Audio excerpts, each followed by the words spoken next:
Tal como lo cortés no quita lo valiente, así lo hilarante no quita lo profundo.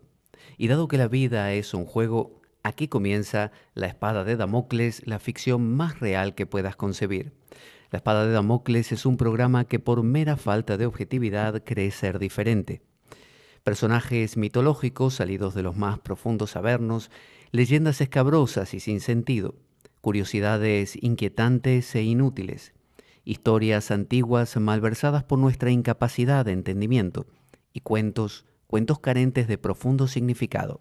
También pretenderemos sin el menor éxito entender al ser humano en toda su dimensión. En suma, si quieres desperdiciar tu vida, aquí comienza La espada de Damocles, la ficción más real que puedas concebir. Puedes descargar nuestros programas grabados a través de nuestra web www.espadaweb.blogspot.com. También puedes conectarte a través de Twitter, @PabloJVeloso. Puedes enviarnos un correo a info@gmail.com dando tus opiniones, sugiriendo cosas, lo que tú quieras. Y también puedes participar de nuestro grupo de Facebook llamado La Espada de Damocles y de nuestro grupo de Telegram también llamado La Espada de Damocles. Puedes compartir el programa libremente y hasta inclusive con toda libertad, sin preguntar, puedes subirlo a tus propios canales. Bueno, me parece que a la cámara le he puesto hoy mucho tinte naranja, así que salgo como si tuviera mucha vitamina A dentro. Eh, Tenemos un tema hoy muy interesante que creo que será un poco controversial porque va a contramano de nuestra cultura, va a contramano de todo lo que se nos enseña y aquí en Occidente, y va en consonancia, por otro lado, con las culturas antiguas o tradiciones, tanto la tradición, bueno, taoísta como la tradición budista, hinduista o cristiana también. Y supongo que todas las tradiciones naturales de la Tierra, menos la nuestra occidental y moderna. Vamos a hablar del silencio, de la soledad y de la muerte como medicina. Normalmente pensamos al silencio como algo por empezar negativo. Es decir, estar en silencio, cuando alguien está en silencio mucho rato, es que algo le pasa. Está callado, no dice nada, algo le debe estar pasando, debe estar ahí rumiando algún tema, estará pensando o tratando de resolver algo en su mente y por eso está perdido con la mirada en el vacío. Pensamos que el silencio, por lo tanto, siempre tiene que ser negativo e instamos a la persona que se ponga otra vez en marcha. Le decimos, ¿por qué no te distraes? ¿O por qué no me cuentas lo que está pasando por tu mente? ¿O en qué estás pensando? Es decir, no toleramos que alguien simplemente se suma en ese vacío. También a veces soportamos el silencio propio o ajeno mientras no dure demasiado. Entonces uno dice, bueno, qué sé yo, se cortó la luz en casa. Mientras no dure mucho, aguantamos. Pero donde pasa de 10 minutos, media hora, ya nos empezamos a poner nerviosos porque se le acaba la batería al móvil, no hay televisión, no hay radio, leer a veces tampoco se puede porque no hay buena luz, quizás es de noche, y nos empezamos a poner inquietos. Entonces, el silencio y la soledad nos parece que tienen que ser cosas fugaces. Si yo termino con una pareja o con un trabajo, me parece que el espacio que tiene que haber hasta que vuelva a conseguir otra pareja o trabajo no tiene que ser demasiado largo, porque si no me pongo nervioso. Y todo esto responde a que estamos acostumbrados en nuestra cultura a no conocer el silencio, a no habitar en ese silencio nunca, a no contactarnos con la soledad y saber disfrutar o apreciar los valores de la soledad. Entonces, la soledad y el silencio están, como ya veremos, muy emparentados con la muerte. Y como nuestra cultura no quiere la muerte, no quiere verla, como se dice, ni en figurita, entonces intentamos por todo medio de llenar la vida de ruido. El ruido, no solo el ruido sonoro, es el relleno de todo lo que nos ocurre. Intentamos meter cosas, llenar espacios, así como decoramos habitaciones atiborrándolas de cosas, porque el vacío, el silencio, el ocio, la soledad, nos parecen sinónimos de muerte. Entonces, pensamos muchas veces que hacer silencio es no hacer ruido. Entonces decimos, bueno, vamos a estar un ratito en silencio. Y pensamos que no golpear cosas, ¿no?, es estar en silencio. O no hablar es estar en silencio. Pero resulta que la mente está disparada y uno está pensando, pero millones de cosas. Por lo tanto, hay ruido todavía, en otro nivel. Quizá corporalmente no hacemos ruido, caminamos suavemente, pero mentalmente estamos a mil. Emocionalmente quizá también estamos a mil. Entonces, el verdadero silencio es un silencio integral, es un silencio no solo externo, de no enciendo la tele, no enciendo la radio, no uso el móvil, no toco un libro, no hablo con nadie, pero a su vez me fijo lo que está pasando dentro, que probablemente es como eso del huevo. Uno coge un huevo fresco, lo hace girar sobre una mesa, ¿no?, lo gira con fuerza, lo deja dar vueltas durante unos segundos y luego lo detiene en seco. Cuando uno detiene el huevo, ese huevo no se detiene. En realidad sigue vibrando y pretendiendo girar un poco más, porque la inercia del huevo le gana. Tiene un líquido dentro que todavía tiene inercia. Entonces, ahí retomamos esta idea de que a menos que dejemos que el silencio, la soledad y hasta la muerte nos empiece a impregnar en la vida diaria de pequeñitas formas, nunca vamos a poder realmente entrar en el silencio. Vamos a pretender que entramos en el silencio. Entonces, seremos aquella persona que una vez por semana se sienta en la misa y pretende estar realmente compenetrado, cerrando los ojos o agachando la cabeza. Aquella persona que se sienta en meditación una vez por semana o una vez al día y pretende en ese momento que todo lo otro que le ocurre en la vida se haya olvidado y ahora esté en un estado diametralmente opuesto, 180 grados de giro. En realidad no ocurre así. La inercia siempre nos va a ganar. Por eso, a menos que el abordaje sea integral, este silencio no puede llegar a tenerse. Entonces, el silencio es silenciar la mente, básicamente. No es no hacer ruido. Yo puedo insonorizar la habitación y no escucho ni una moto, ni un coche, ni gente hablando, y no enciendo nada aquí dentro como para que haya ruido, pero en mi mente hay ruido. Entonces, silenciar la mente es la cosa. Permanecer permeable. El silencio es un momento de permeabilidad. Cuando yo estoy solo, en soledad, o en silencio, el verdadero silencio, no el ruido de no hago ruido, eh, me abro a todo lo que llega a mí. ¿Por qué? Porque el silencio es un acto pasivo, o casi podríamos decir que es un no acto, porque todo acto que yo haga, ¿no?, pensar en esto, pensar en aquello, sentir esta cosa, sentir la otra, caminar en esta dirección, en la otra, cocinar, lavar, leer, pensar, lo que fuera, hablar, son acciones, son cosas de ir hacia. Yo voy hacia la cocina para cocinarme algo. Voy a trabajar voy a leer este libro para entender. Eso es lo que se entiende como agresividad. Agredir significa ir hacia, ¿no? Una actitud agresiva es una actitud que va hacia alguna cosa, va en dirección de alguna meta. Entonces, cuando yo voy en dirección de algo, ya voy con una intención, y eso me ciega. Normalmente, cuanto menos intención tenga y más me quede pasivo, paciente, bueno, más permeable estaré, y ahí es donde se da un verdadero descubrimiento. Entonces, muchas veces se habla de no violencia, por ejemplo, en el camino óctuple de Patanjali de yoga, que es como el decálogo mosaico. Uno de los parámetros de las abstinencias, de los yama y niyamas, es no violencia, ¿no? Ahimsa, la famosa no violencia de Gandhi. Ahimsa no significa que yo no voy a clavarle un puñal a otro hombre, que no voy a denostar a una persona y tratarla mal. No violencia significa que yo no voy directamente. Cuando yo no voy a hacer nada, yo no soy. Para que yo sea, tengo que moverme. Si yo no me muevo, no soy. Entonces, el movimiento es vida, la pasividad es muerte.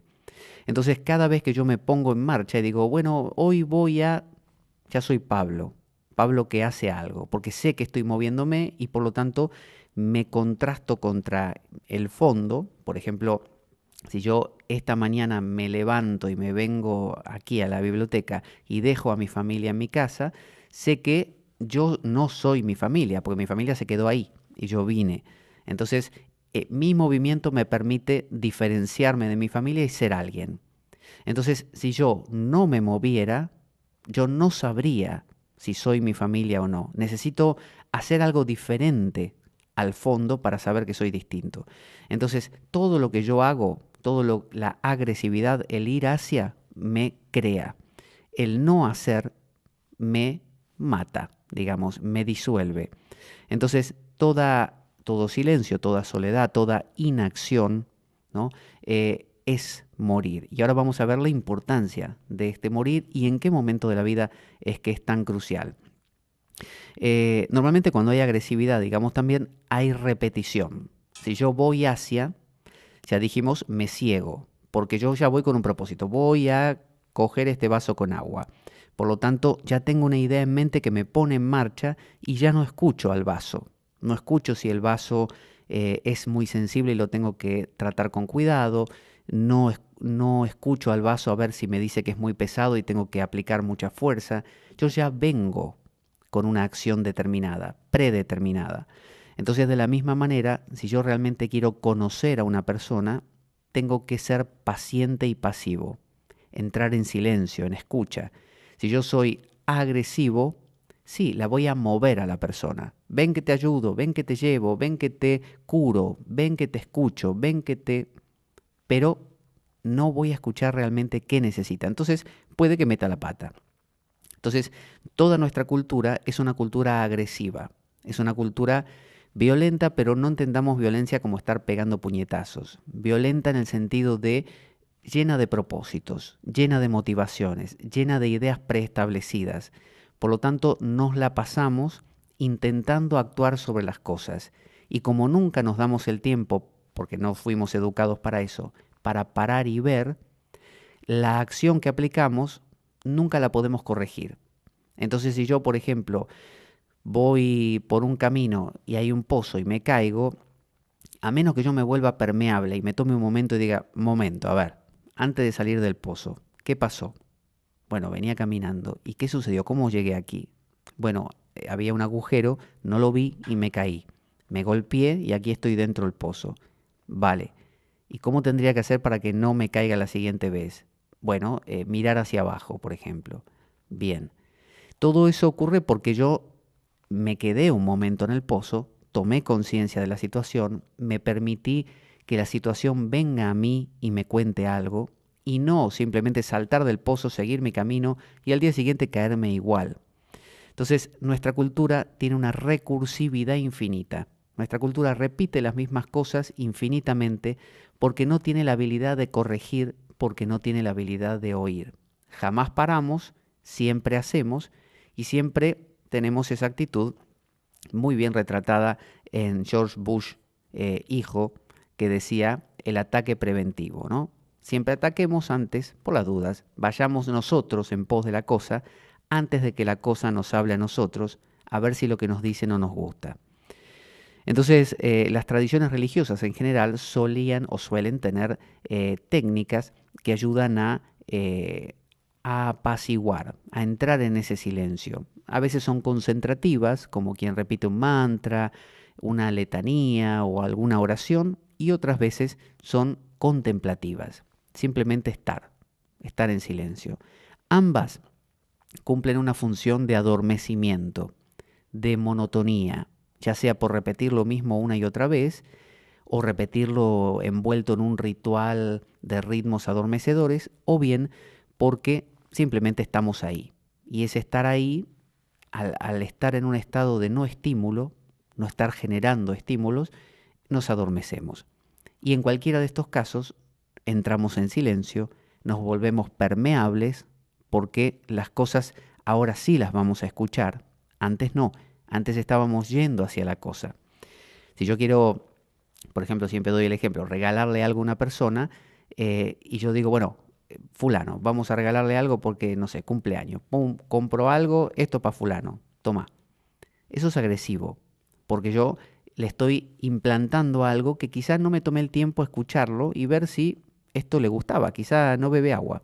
Y yo le regalo una botella con agua y me dice, mira, yo el agua no, yo bebo, no sé, Coca-Cola. Entonces, ser receptivo es lo contrario a ser agresivo. Entonces, por ejemplo, en las tradiciones religiosas se habla mucho de la celda del monje, ¿no? Que en cualquier tradición religiosa, para el hindú, por ejemplo, es la cueva en el Himalaya donde el sadhu se mete. Y yo me acuerdo cuando fui a India, allá por el año 94, el Brahmachari Govardhan, me acuerdo, Brahmachari Govardhan. Govardhan significa, es el nombre de una montaña, la montaña que levantó Krishna cuando llovía mucho, porque Indra estaba enfadado y quería ahogarlos a todos, así que él levantó el Govardhan con la punta del dedo meñique y lo sostuvo así durante varios días para que todo el pueblo de Gokula se cubriera y no se mojara y no se inundase. Entonces, este Brahmachari reflejaba, le habrán puesto así porque era como una montaña el tipo, era un tipo muy sólido, así muy, muy tenaz. Entonces yo cada vez que le iba con preguntas, que era cada rato y lo volvía loco, él siempre me daba la misma respuesta. Ve y medita, me decía él. Ve al mandir, el mandir es el templo, ¿no? El lugar de meditación, que era junto al Ganges, un lugar sumamente silencioso y tranquilo. Me decía, ve y medita. Y yo venía y le preguntaba, ¿qué opina de tal cosa? Porque no sé qué. Ve y medita, me decía él. Siempre lo mismo. Entonces, uno dirá, y bueno, ¿y qué vas a encontrar en la meditación? Si no es la enciclopedia británica la meditación. No te va a dar respuesta como cuál es el río más ancho del mundo. No, lo que va a dar es una sensibilidad que uno no tiene. Si uno se la pasa consultando la enciclopedia británica o hoy en día la Wikipedia, sí, va a tener respuestas para todo, pero no van a estar ajustadas a lo que uno necesite, porque va a haber perdido o sacrificado la sensibilidad. Entonces, ese ve a meditar, que es el equivalente en el monje cristiano de métete en tu celda y deja que tu celda te enseñe. Entonces se le suele decir a los monjes, si tienes ganas de salir de tu celda, porque se te ocurren mil razones, tengo que ir a hablar con fulano, tengo que ir a llevar tal cosa, tengo que regar las plantas, tengo que... No salgas, quédate ahí, quédate en la celda, quédate sentado en la meditación, quédate en tu celda, quédate en tu silencio. Estás leyendo un libro así, no sé, filosófico, religioso, psicológico, no intentes pasar más páginas, quédate con esa. Relee la página. Decían los alquimistas, leye, leye, leye, releche, ¿no? Ora et invenies. Entonces, lee, lee, lee, relee lo leído. Es decir, el alquimista nos decía, bueno, léete un pedacito y después ya salta al otro y sigue avanzando porque hay que llegar al final. No, esa idea de que no está, como el surfista, como plantea en un libro Ken Wilber, en saltar de ola en ola. La cuestión está en ir hacia abajo. Esto no quiere decir que el silencio, el ir hacia abajo, la celda, sea mejor que la vida activa, que la agresividad. Lo que quiere decir es que necesitamos inclinar la balanza un poco hacia el lado del silencio, sencillamente porque nos hemos ido demasiado, nos hemos pasado de la raya y hemos cultivado toda una vida de ruido. Entonces, como nos hemos vuelto monotemáticos, monoteístas, ¿no? Muy inclinados al ruido, necesitamos como medicina un poco de muerte, ¿no? Porque el ruido es vida, el silencio es muerte. Bueno, necesitamos morir.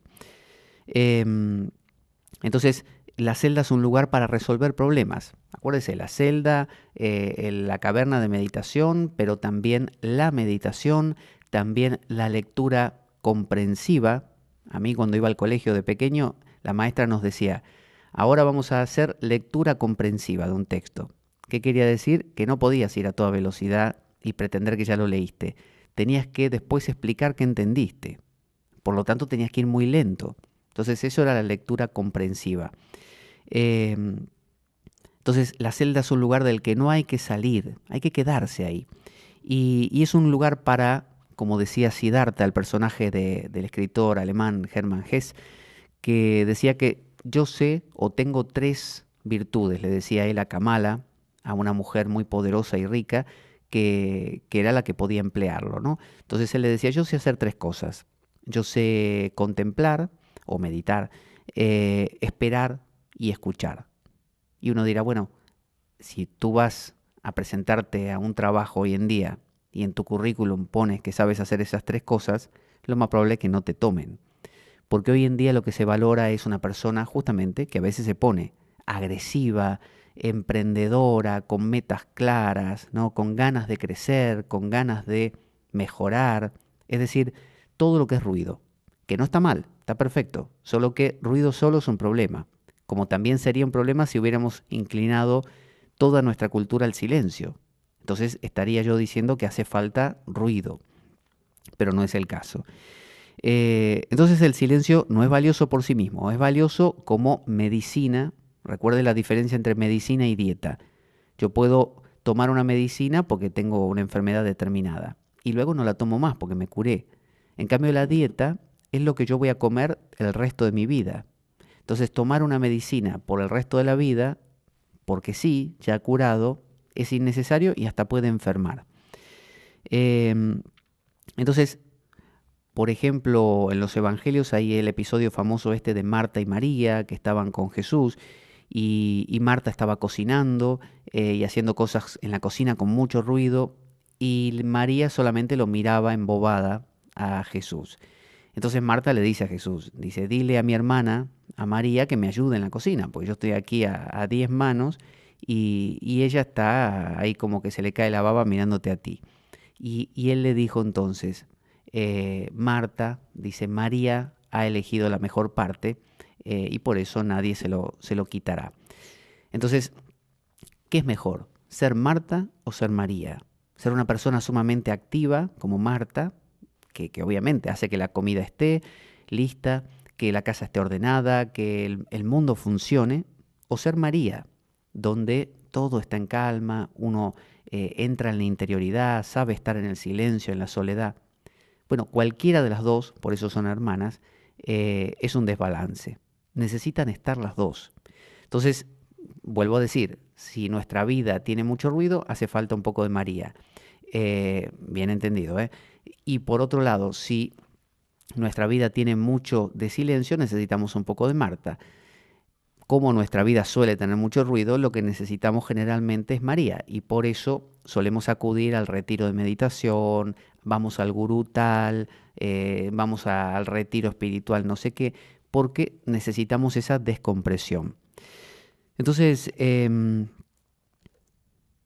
practicar el no hacer en la vida cotidiana es una de las maneras de ir impregnando nuestra vida de silencio. Porque recordemos que si solo vamos esos minutos de meditación diario, o a la misa, o al retiro espiritual una vez al año, no alcanza. Necesita ser cotidiano, necesita estar impregnando, como dice el Tantra. La palabra Tantra significa entrelazar, entramado, ¿no? Entonces tiene que estar entrelazado, imbricado con nuestra vida cotidiana. Entonces, podríamos diariamente dedicar menos tiempo del que dedicamos a mirar televisión, por ejemplo. Si uno acostumbra a echarse, qué sé yo, 5 horas de televisión por día, bueno, échese una, por ejemplo, ¿no? Que ya de por sí una no es nada sano, pero bueno, póngale una. Eh, no escuchar demasiada radio, salvo la espada de Damocles. Espada de Damocles sí. No escuchar demasiada radio. Sobre todo seleccionar, ¿no? Con la tele pasa lo mismo. Usted puede, o con los libros también. Hay gente que lee, pero por leer, ¿no? Cantidad de cosas. Ya leyó esto, ahora lee de lo otro, y se lee una revista, y se lee una revista científica, y después. Y no para. Y entonces nunca hay un parar y ver. Siempre hay un ir hacia. Siempre está la agresividad de voy a conquistar. Quiero ir a la luna y poner la banderita ahí de que llegué a la luna. Siempre hay eso y nunca hay un mirar. Entonces, tratar por un rato también de no pensar. ¿A qué me refiero con no pensar? Veo que uno se habla a sí mismo, está constantemente diciéndose, Suponga que no está ni leyendo, ni hablando con otro, ni viendo tele. Y bueno, uno se dice, bueno, dentro de un rato lo que voy a hacer es tal cosa, porque hoy es lindo día y la verdad que está bueno para salir a caminar, voy a caminar un ratito y cuando vuelva voy... Evítelo, evite hablarse. No se hable, haga simplemente. Entonces usted dirá, bueno, no se puede porque se activa solo. Sí, pero se puede disminuir muchísimo. Puede usted estar en un estado donde actúe más sin hablarse tanto. Porque el problema de estas cosas es que se retroalimentan. Usted habla un poco, mañana habla más, y cuando quiere acordar usted es una máquina de hablarse a sí mismo, ¿no? Es como un otro yo. Y tiene ese diálogo que normalmente se grafica de forma jocosa con los esquizofrénicos en las películas, como que son dos personalidades dentro de sí, hablándose a sí mismo. Pero bueno, eso es lo que hacemos todos. Tenemos ese diálogo interno que decía don Juan de Castaneda. Don Juan, cuando quería que Castaneda tuviera una experiencia trascendente, especial y profunda, le decía, detén tu diálogo interno. Para el diálogo interno. Y todas las experiencias de Castaneda ocurrían cuando él paraba el diálogo interno. ¿Cómo? Bueno, ya veremos también algunas maneras. A veces las maneras son bruscas, ¿no? A veces la vida nos da golpes que para el diálogo interno, pero no es lo mismo que la vida o el maestro nos dé un golpe y nosotros sepamos de qué va todo y podamos aprovechar esa parada, o bien que la vida simplemente nos dé un golpe y quedemos en estupor por unos momentos, pero como no sabemos de qué va la cosa, esperamos rápidamente volver a activarnos y que todo se ponga en marcha y haya quedado en el pasado y otra vez seamos puro ruido. Tratar de no hablar tampoco demasiado con los demás. Si uno está charlando, pero charlando cosas excesivas, cosas que no tienen nada que ver, ya que son, ya no, sí, el otro día me pasó tal cosa, ahora estoy leyendo el libro tal. No, ya pasan a ser, ¿viste lo que hizo la vecina? Ja, el otro día salí de casa y la vi que estaba barriendo la acera, pero el marido de ella, y ahí ya empieza un mundo que no acaba nunca, ¿no? Es un mundo infinito. Y hay gente que es muy como diestra, muy experta en estirar. A mí siempre me sorprende que haya gente que es capaz de pasarse horas y horas y horas contando, relatando, ¿no? Como si fueran los antiguos contadores de cuentos, relatando cosas que son nimias. Por ejemplo, fui al hospital a buscar una receta del médico. Eso puede convertirse de una señora a otra en una explicación que dura 2 horas y media. Cosa que yo puedo explicar en minuto y medio más o menos. No, 2 horas y media. Porque tiene bucles que se van abriendo y dice, sí, yo fui para el hospital, entonces fui a tomar el autobús. Cuando fui a tomar el autobús, el semáforo, y ya está, se abrió y el hospital quedó para dentro de 2 horas y media. Entonces, esa capacidad de la mente la mantiene haciendo ruido y eso puede disminuirse. Puede convertirse la mente en una mente mucho más silenciosa, más acotada a pocas cosas, una mente que se relaciona más entonces con el morir. Los ancianos acostumbran a no hacer. Vio que muchas veces uno va en un autobús, en un tren o pasa por un parque y uno ve a un anciano con su bastón aquí entre las manos, puesto así, mirando qué, nada. O mirando a la gente que pasa, mirando sin mirar. Pero no está 3 minutos. El tipo puede tirarse ahí 2 horas. O todo el día, toda la mañana. Y dígame usted cuánto duraría haciendo eso. Usted enseguida querría meter la mano al bolsillo para sacar el móvil, sacar un libro, algo. No aguantaría. Bueno, el anciano lo puede hacer. Porque viene normalmente de otra época, donde no había tanta tele, ¿no? Cuando ese anciano era niño, directamente no habría tele. Apenas habría radio y solo en algunas casas con más dinero. Los libros eran costosos. A su vez, móvil obviamente ni existía, ni internet, ni ordenadores. Entonces, viven en un mundo que todavía están, muchos ya se han modernizado, para su desgracia, viven en un mundo donde ellos pueden vivir más lento, más cerca de este silencio. Pero bueno, ahí hay un detalle muy importante que lo hablamos cuando hablamos de la meditación y las tangentes en la meditación. Bueno, no son conscientes. Es decir, se pueden tirar toda la mañana mirando el infinito, pero eso no se capitaliza en ningún sentido, no integra su vida de una manera nueva. Ellos tocan un silencio que desconocen. Entonces no hace verdadero cambio en su vida. Simplemente se silenciaron. Porque de la misma manera, si la cuestión fuera entrar en silencio, bueno, yo me tomaría unas pastillas y quedaría en un estado súper silencioso, o me haría una lobotomía y quedaría en un estado súper silencioso de la mente, o me daría un martillazo en la cabeza, ¿no? Y me desmayaría, y bueno, estaría en un estado de nirvana directamente. Y ya vemos que no funciona así. Hay mucha gente atontada por pastillas o por drogas directamente, que no por eso tienen una profundidad mayor, son simplemente gente atontada. Entonces, la gente mayor, como digo, tiene esa habilidad de quedarse en ese vacío, pero es un vacío que ocurre, como por defecto lo tienen. En la India había, que hemos hablado alguna vez, 4 ashramas. Ashrama, la palabra ashram significa, a veces se traduce como comunidad o como monasterio, pero en realidad no. Ashram significa como lugar de descanso, ¿no? Como que uno va caminando, por decir, por el desierto y hace una tienda de vez en cuando, ¿no? Y descansa. Eso es un ashram. En la India se dice que hay 4 ashrams en la vida de una persona, que son, el primero es brahmacharya, el segundo es grihasta, vanaprastha y sannyasa. Son 4. Entonces, brahmacharya es cuando uno es niño. Uno nace, es pequeñito, y normalmente cuando tiene unos pocos años lo mandan a vivir con el gurú. Antes hacían eso, hoy en día simplemente, si se sigue la tradición, bueno, visitará al gurú para ser instruido. Entonces se le enseña qué, se le enseñan estas cosas que estoy hablando. Se le enseña a través de las escrituras y todo esto, recitar mantras, recitar las escrituras, pero ¿de qué hablan las escrituras? Del silencio. Entonces se le va instruyendo acerca de algo que le va a quedar como semilla toda la vida y lo va a tener dentro disponible. Es lo que don Juan de Castaneda llamaba los recursos del brujo. A mí me enseñan algo y aunque me lo enseñen de pequeño y yo después vaya al instituto y entre a hacer botellón y salga y me drogue y no sé qué, en el fondo eso ya va a estar. Y cuando pase el tiempo del botellón, si es que no me deterioró demasiado, esas semillitas van a volver a fructificar y voy a tener la posibilidad de descubrir lo que me habían sembrado, ¿no? Bueno, en Occidente no pasa eso. Nosotros, así como arrancamos, morimos. Arrancamos para ruido, ¿no? Se nos enseña a hacer ruido.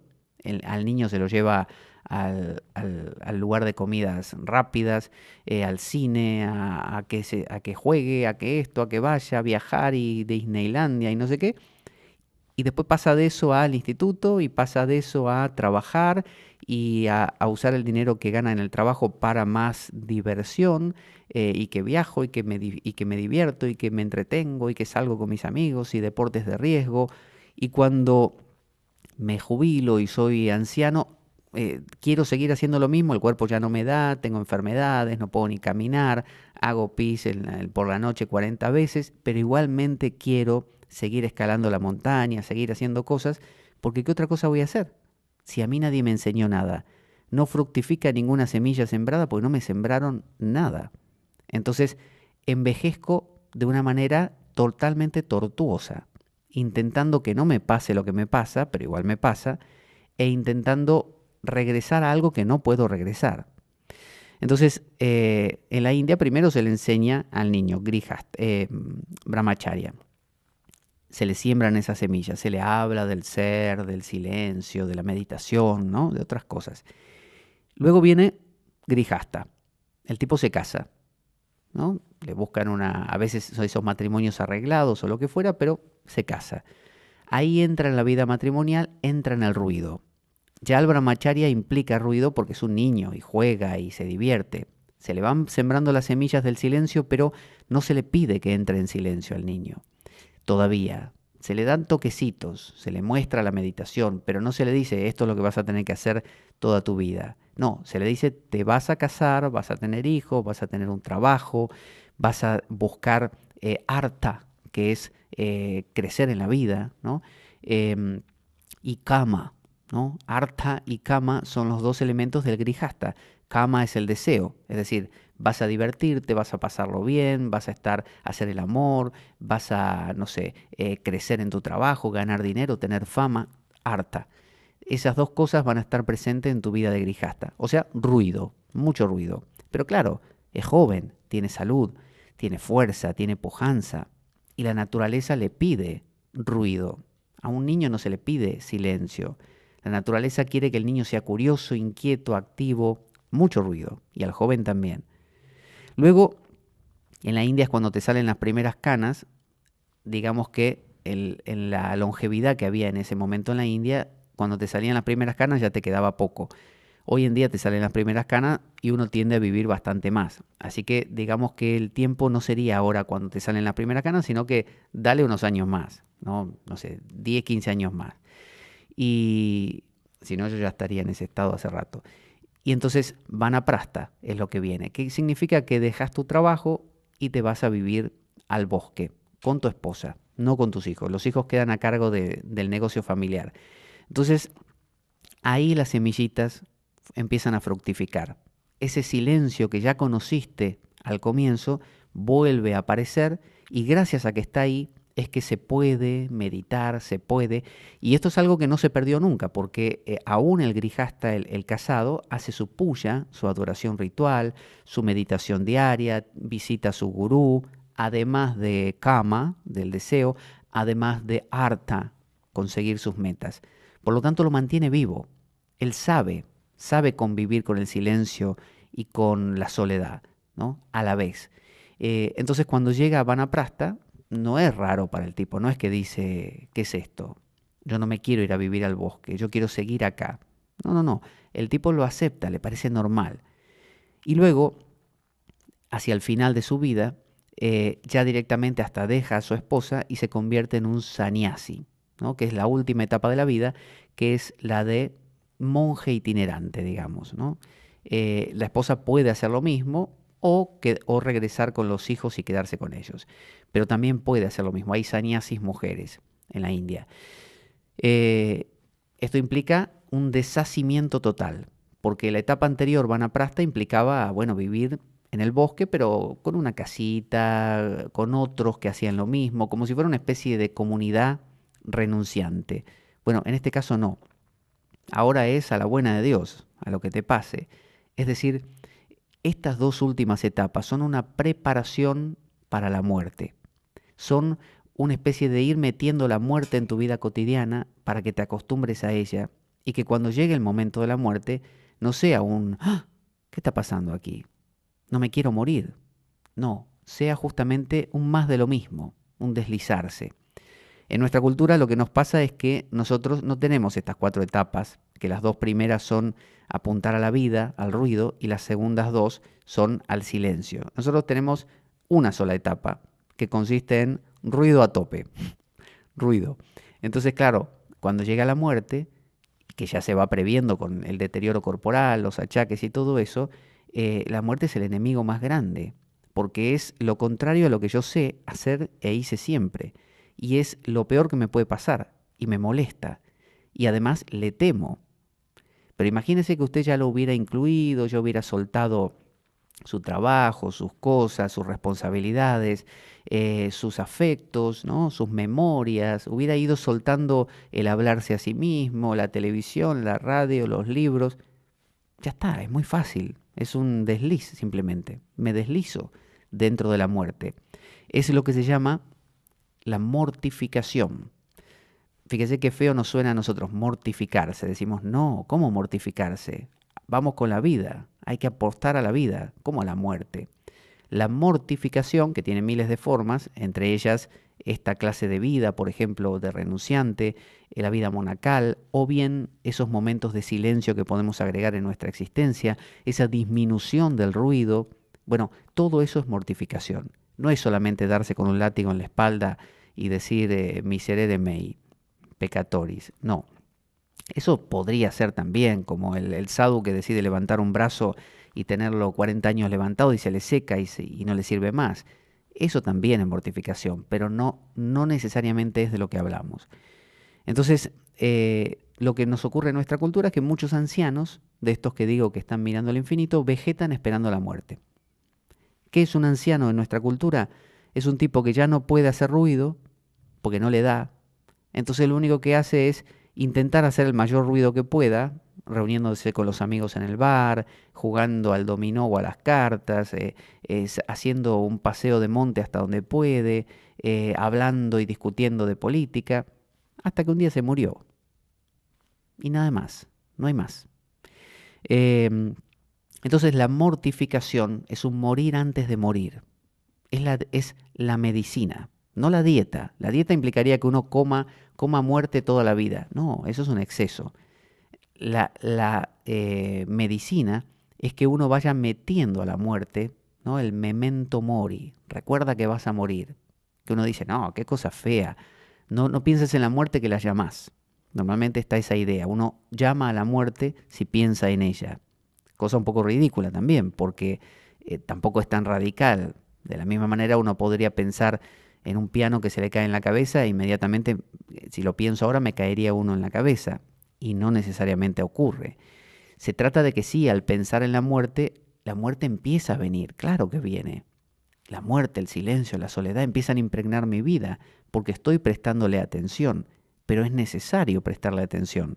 Entonces, el vanaprastha y el sannyasa, la renuncia con la esposa y la renuncia en solitario del final de la vida de la India, son una forma de bardo. ¿Se acuerda del bardo tibetano? De pasaje, ¿no? Si yo, por ejemplo, voy a entrar en una habitación, salgo de esta sala y voy a entrar en la otra, imagínense que yo de aquí empiezo a correr a toda velocidad y salto por la puerta y entro en la otra habitación. Si del otro lado hay una persona, me la llevo por delante. Si del otro lado hay, no sé, un mueble que están moviendo, me lo llevo por delante y me lastimo. En cambio, si yo voy saliendo de a poco, caminando, lento, abriendo la puerta, mirando lo que hay, puedo ir entrando de la mejor manera, adecuadamente, adecuándome a. Entonces, estos pasajes, vanaprastha y sannyasa, me ayudan a ir muriéndome de a poco e ir entrando en la muerte, de una manera dulce, llevadera, ¿no? Para eso sirve el memento mori. Por eso todas estas meditaciones del Tantra en el campo de cremación, con los muertos, todas estas meditaciones budistas en el deterioro corporal de un cadáver, por ejemplo. Por eso las catacumbas de los cristianos donde se solía ir a meditar. ¿Por qué no agarraban todos los huesos eso y los echaban lejos? No, los tenían ahí y ahí hacían, en muchos casos en los monasterios hoy en día, hay debajo o dentro del monasterio las tumbas de los hermanos y muchas veces se visita esa zona como una manera de recordar. Esto es. Entonces, normalmente negar a la muerte, si negamos a la muerte, estamos negando también toda posibilidad de silencio en nuestra vida, toda posibilidad de soledad en nuestra vida, toda posibilidad de ocio. Pero usted dirá, sí, ocio yo tengo, yo me voy de vacaciones. No, no, no, no. Eso de nuevo es agresividad, eso es hacer. Ocio es no hacer. Ocio es nada, nada por un rato, nada. No, tengo programado ir a hacer tal cosa, un paseo por el... No, no, eso no es ocio. Eso es tener un fin en vista. El verdadero ocio es simplemente el reposo, el descanso, el nada por un rato. El reposo mismo, la inmovilidad nos parece mal, a menos que uno esté con gripe, en general le da culpa no hacer. El ayuno, la abstinencia me parece mal. ¿Cuánto hace que no vas al cine? Ya es tiempo de que veas una película. ¿Cuánto hace que no vas a ir a tomar un café con los amigos? Al final te van a abandonar si no vas. Es como te vas a quedar afuera. Si te bajas del ruido, te vas a quedar fuera del mundo, vas a morir. No, uno no muere porque suelte un poquito de ruido. Uno entra en el silencio. Pues si realmente fuera a morir, debería quitar todo ruido 100%. Eso es la muerte. Es la ausencia completa de todo tipo de ruido. Entonces, en el silencio surge un sentido de identidad, de dirección y de sapiencia. Acuérdese lo de la celda o de la caverna o de la meditación. Es un momento donde uno está abierto, paciente, ¿no? Receptivo. Entonces uno escucha, si es en términos teológicos dirá la vox Dei, la voz de Dios que me habló, me dijo. Es decir, en lugar de yo hacer, yo escuchar, ¿no? Como si hablando en piel roja se lo dije, ¿no? Eh, Básicamente cuando nacemos en la vida, nacemos siendo soles. Un niño pequeñito es nada, nace y es nada. Él mira su mano y no diferencia, esta es mi mano y aquello es el techo. Para el niño es todo lo mismo. Mamá y yo al principio no hay mucha diferencia, como mucho teta y yo, básicamente. Después de a poco empieza que mamá es la que está detrás de la teta, mamá, este otro es papá que tiene una voz distinta, esta es mi pierna, esta es mi mano. Empieza a generar diferencias y ahí empieza a crecer cada vez más una red infinita, inextricable, infinita y grande de vínculos sociales, donde yo ya soy el hijo de tal, trabajo en tal lugar, se espera tal cosa de mí, esto es lo que sé, esto es lo que no sé, esto es lo que me gusta, esto es lo que no. Se arma un ser imbricado en lo social por completo. Como una especie, ya soy una luna, un satélite de un montón de cosas que reflejo la luz de un montón de seres. Y al final de la vida, uno vuelve a lo mismo, vuelve a ser un sol, vuelve a estar solo, vuelve a desaparecer. La vida te va desapareciendo con los achaques, con la disminución de la movilidad, con la disminución del interés, no solo sexual, sino cualquier otro, con la imposibilidad, ¿no? Con el menor apetito, menores horas de sueño, menor iniciativa, va diciéndote, ya es tiempo, afloja, afloja un poco, muere, muere. Entonces, alguno decía, la bañera donde el bebé nace, donde lo lavan por primera vez, y el ataúd del final, son los dos extremos iguales entre sí, y en el medio simplemente está el ruido de nuestra vida. Pero nosotros decimos, no, no, no, por más que hayamos nacido como nada, no quiero morir como nada, quiero morir como ruido. Eso va en contra de la existencia. Entonces, acompañar el proceso de la muerte es abrazar el vanaprastha y el sannyasa. Es saber que cuando pasa la mitad de la vida ya hay que empezar a aflojar. Fíjese que por eso decía que era controversial este programa hoy, porque es contrario a lo que se nos dice. No, no, al revés. Pasaste, no sé, los 40, los 50. No, no, estás en lo mejor de la vida. Tienes que pensar, armar, decidir, no sé, emprender. No, aprovecha, te jubilaste, haz todo lo que querías hacer. Siempre es hacer, nunca es no hacer. Nunca es, ¿por qué no apagarse? Uno va a una fiesta y se queda eternamente en la fiesta. No, llega un momento que dice, escúchame, suficiente, estoy cansado, me quiero ir a dormir, nos vemos mañana. Y uno se va de la fiesta. No, nuestra cultura es, nunca me voy a ir de la fiesta. Es fiesta a tope, ruido a tope. Entonces, el ciclo es, en el inicio, bebé, soy idéntico a mí mismo, o sea, soy nada, ¿no?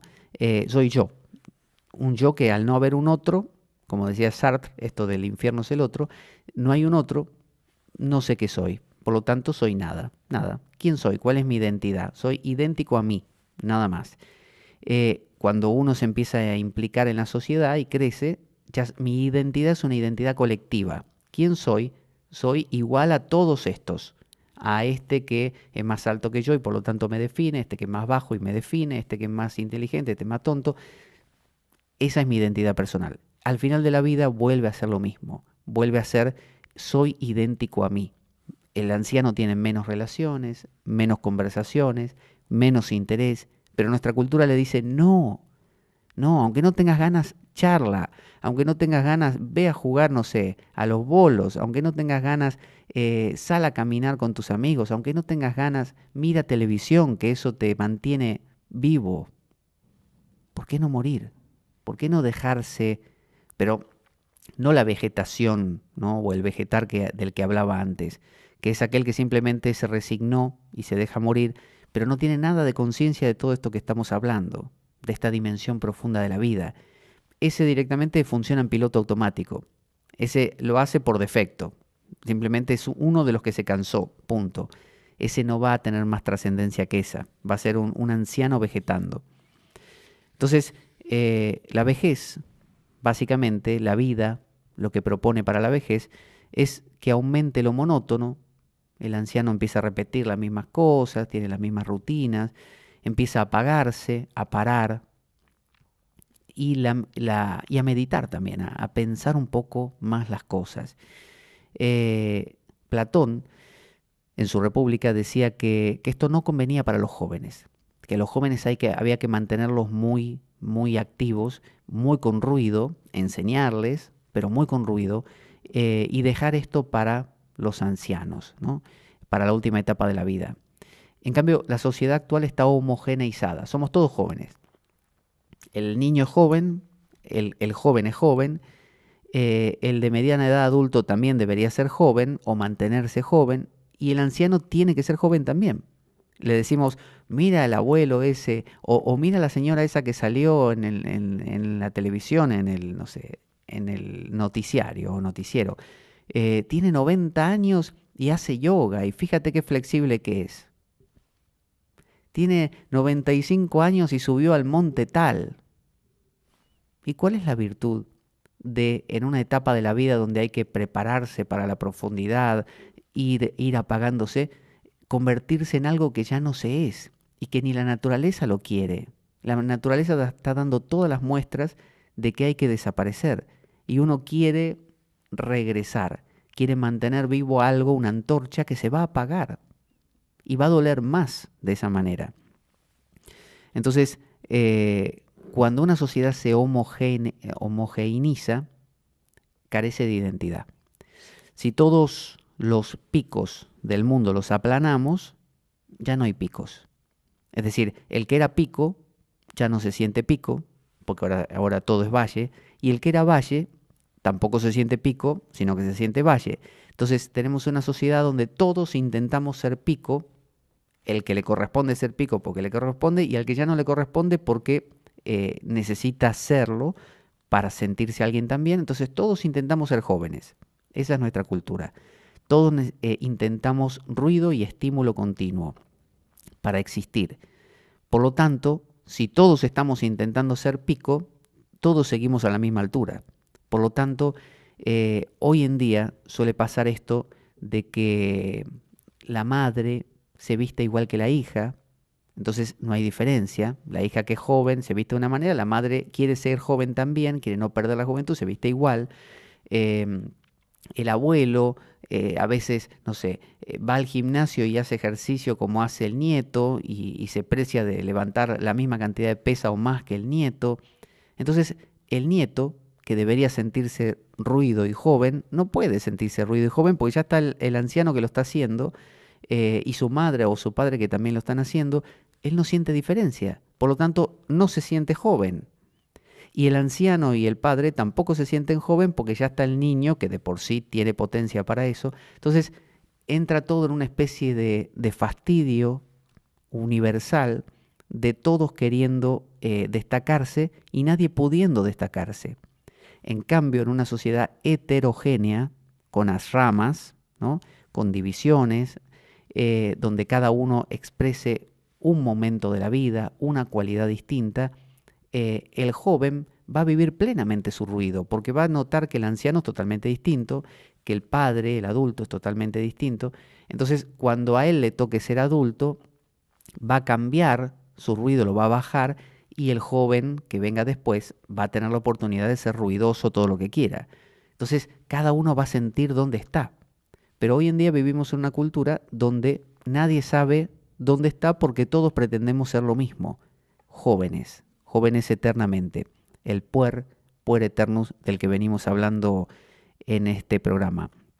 Entonces, básicamente todos hoy en día, creo, necesitamos una educación en el envejecer. Nadie sabe envejecer, básicamente porque nadie quiere envejecer. Entonces no puede haber una educación en el envejecer porque no interesa envejecer. De hecho, todas las actividades para ancianos que hay hoy son actividades para que los ancianos sientan que siguen siendo jóvenes. Y cuando alguien logra algo en esa dirección, por ejemplo, arma el grupo de ancianos que van a, no sé, a tocar instrumentos musicales en un coro y la gente dice, mira, toca el instrumento como un joven de 20 años, lo toca muy bien. Y eso se considera un gran progreso. El hacer ver a ancianos que están muriendo como si fueran y como con las habilidades de jóvenes. Entonces, necesitamos una educación en esa dirección, en el morir, en el apagarse, no solamente en el encenderse. Y esto se logra no solamente con la meditación, sino también con una postura de vida, una postura en esa dirección. Voy a leer un fragmento ya para terminar de Platón. Aquí. En el libro de la República, en el segundo libro, dice así. Dice, comencemos pues ante todo, lo pone en boca de Sócrates, ¿no? Por vigilar a los forjadores de fábulas. Escojamos las convenientes y desechemos las demás. Si queremos que los defensores de nuestra república tengan horror a las disensiones y discordias, tampoco les hablemos de los combates, de los dioses, ni de los lazos que se tendían unos a otros. Además de que no es cierto todo esto. Menos aún les daremos a conocer ni por medio de narraciones, ni de pinturas o tapicerías, las guerras de los gigantes y todas las querellas que han tenido los dioses y los héroes con sus parientes y sus amigos. Si nuestro propósito es persuadirlos de que nunca la discordia ha reinado entre los ciudadanos de una misma república, ni puede reinar sin cometer un crimen, obliguemos a los poetas a no componer nada, y a los ancianos de uno y otro sexo a no referir a tales jóvenes nada que no tienda a ese fin. Que jamás se oiga decir entre nosotros que Juno fue arrojado por su hijo, que Juno no fue arrojado por su hijo en realidad, Juno es la esposa de Zeus, que arrojó a su hijo, a Vulcano, lo precipitó del cielo, su padre, Zeus, por haber querido socorrer a su madre cuando éste la maltrataba. Ni contar todos estos combates de los dioses inventados por Homero, haya o no alegorías ocultas en el fondo de estos relatos, porque un niño no es capaz de discernir lo que es alegórico de lo que no lo es, y todo lo que se imprime en el espíritu en esta edad deja rastros que el tiempo no puede borrar. Por esto es importantísimo que los primeros discursos que oiga sean a propósito para conducirle a la virtud. Y continúa. Lo que quiere decir, aunque suena un poco como comunista, suena como esto de vamos a darle la información tipo gobierno de facto que corresponda y la que nosotros procesemos a través de la censura. De lo que se trata es de paradigmas. Si yo consumo la publicidad, salgo a la calle y veo todos los carteles y me dejo impregnar por eso, como si fuera la única versión de las cosas, voy a terminar comprándolo todo, creyendo y comprando también el formato de tengo que ser un joven eterno, porque todos los carteles en la calle me van a mostrar a un joven fuerte, logrando cosas, ¿no? Acompañado de bellas mujeres. Y bueno, voy a sentir que de eso va la vida.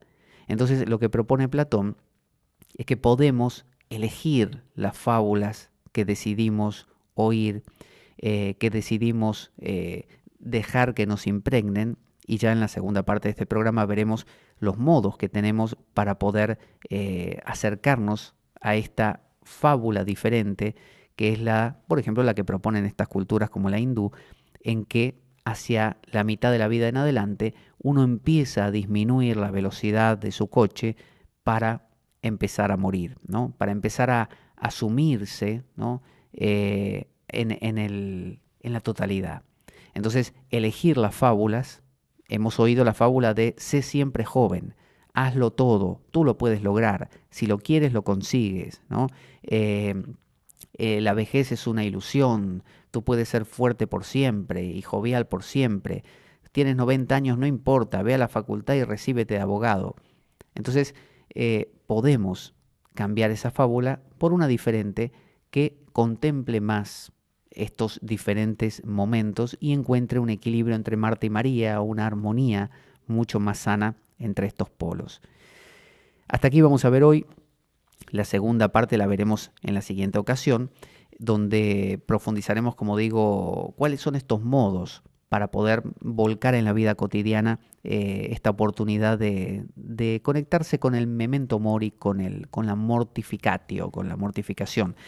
Te recuerdo que nuestro programa carece de sustento económico externo, así que si quieres colaborar haciendo de cuenta que me invitas a un café, puedes hacerlo a través de nuestro enlace de PayPal que figura en nuestro canal en iBooks. Si tienes alguna duda al respecto cómo funciona eso, puedes escribirme a info@gmail.com y bueno, te aclararé cualquier duda que tengas. Y desde ya, muchas gracias por ello.